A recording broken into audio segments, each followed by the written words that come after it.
Welcome back. Now for your 5-day weather forecast, we go outside to Sarah Jacob. Hi guys, we had a rain-snow mix yesterday and that has since turned to just rain.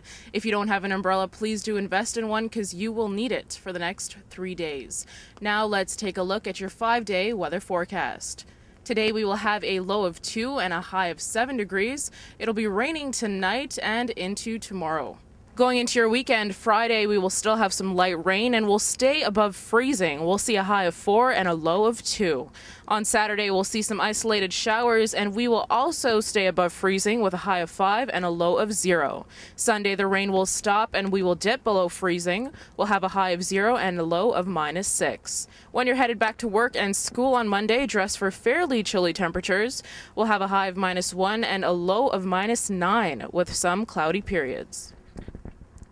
And that's your 5-day weather forecast. Back to you in the studio. Thanks, Sarah. Turning now to national and international news. France has become the first Western nation to officially recognize the Libyan opposition's transitional council. Both sides of the Libya conflict are lobbying support from Western nations. American Secretary of State Hillary Clinton says she will meet with Libyan opposition members in Washington and when she travels to Egypt and Tunisia next week.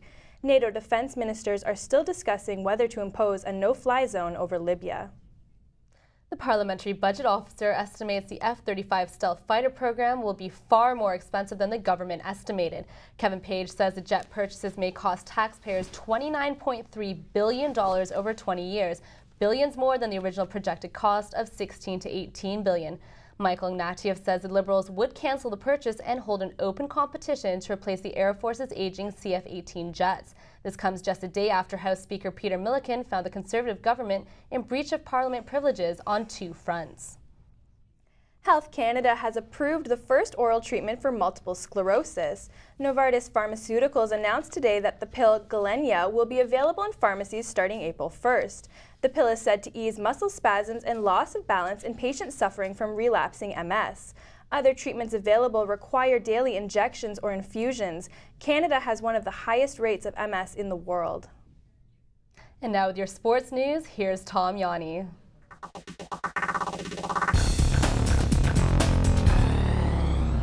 Well, the greatest women's volleyball player in the history of the OCAA, at least stats-wise, can add another achievement to her stunning volleyball career.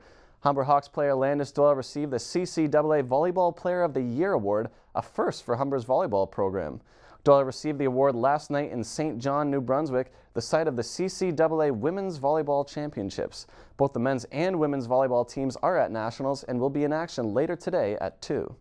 In professional sports, the Leafs host the Philadelphia Flyers tonight, and aside from the major playoff implications, the Leafs will face a familiar foe as former Leaf Chris Versteeg will make his return to Toronto since being dealt in February. Versteeg already burned the Leafs for 2 goals when the clubs met in Philadelphia last week, but the Leafs did pick up a 3-2 victory. The Leafs currently sit 4 points out of the playoffs.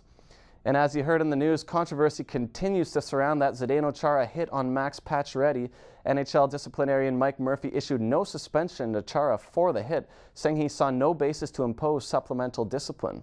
Pacioretty spoke to TSN saying, quote, "I am upset and disgusted that the league didn't think enough of the hit to suspend him." He also said, "I heard Chara said he didn't mean to do it. I felt he did mean to do it," end quote. Pacioretty suffered a concussion and a fractured vertebrae on the hit. Well, NCAA March Madness is just around the corner. That means conference tournaments are currently in full swing. A crazy finish yesterday, Rutgers and St. John in a battle of the Big East. Fourth quarter, Rutgers trailing by 2 with one last chance to tie or win.